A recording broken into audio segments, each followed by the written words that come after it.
about today's book. This week we've been learning all about different types of transportation.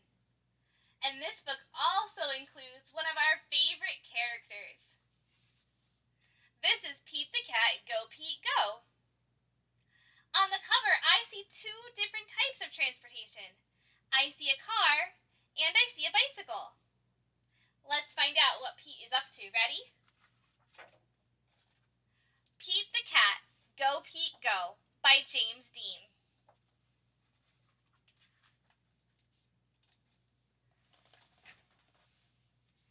It's a beautiful day, and Pete the Cat has decided to take his bike for a ride.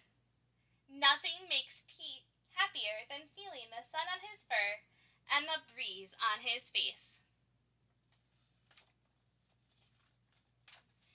Vroom! Turtle has a brand new race car. Who wants to have a race? He says. Not me, says Grumpy Toad. My motorcycle has a flat tire. Not me, says Emma. My car is too old and too slow. Not me, says Callie. My bus is a work of art.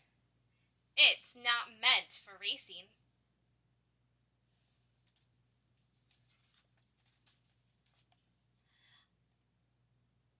I'll race you, says Pete, knowing how much Turtle likes to race. But your bike has no motor, says Turtle.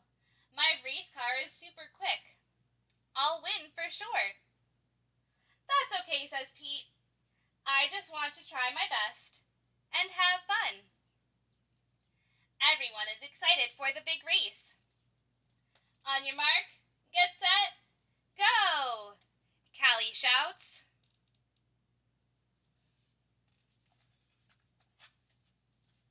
Turtle steps on the gas pedal and vroom! Zooms away.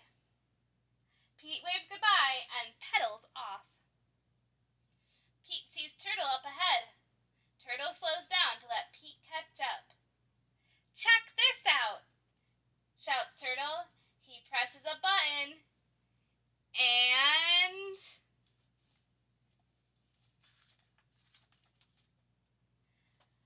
fins appear! Now Turtle's race car can go even faster. Vroom, vroom. Pete's bike doesn't have fins, but he does have a basket. He stops out and takes a tasty red apple. Nothing is better than a tasty red apple on a beautiful day.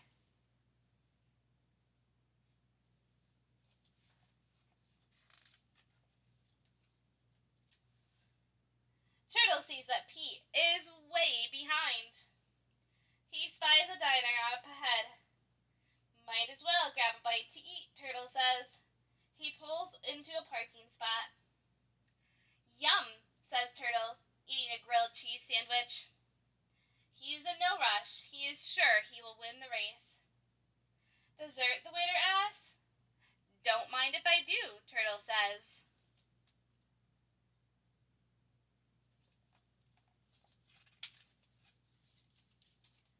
While Turtle finishes his lunch, Pete continues pedaling. The sun is high and the breeze is blowing.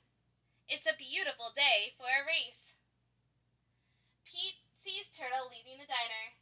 Pete waves hello, but Turtle doesn't wave back.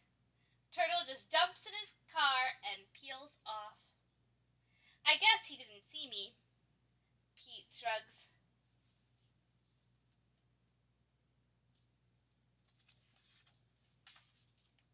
But Turtle did see Pete. He knows that Pete isn't going to give up easily. So Turtle presses a button, and his tires inflate into mag wheels that let him swerve around curves at top speeds. Vroom, vroom. Pete passes a rose bush as he goes around the curve.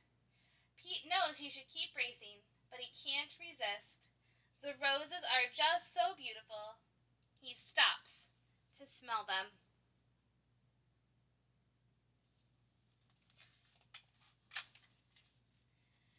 Turtle sees that he has a huge lead. He knows he's going to win. He stops for a nice cold glass of lemonade, and that's when he sees a hammock hanging between two trees. He is exhausted from racing so fast. He figures a quick nap will help him in the home stretch. Pete pedals past and sees Turtle sleeping. That's cool, Pete thinks as he rides by as quietly as he can. Turtle must be really tired. I'm glad he's getting some rest.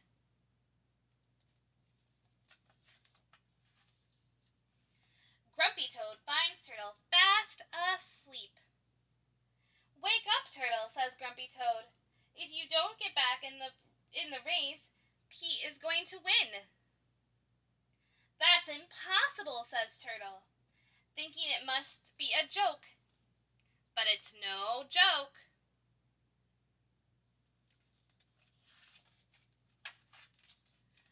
Turtle presses a button, and rocket boosters appear, making him go super duper fast. Vroom! By the time Turtle nears the finish line, Pete has already won the race. How did you do it? Turtle asks. Slow and steady, says Pete. Maybe next time, instead of racing, we can ride together. Great idea, says Turtle.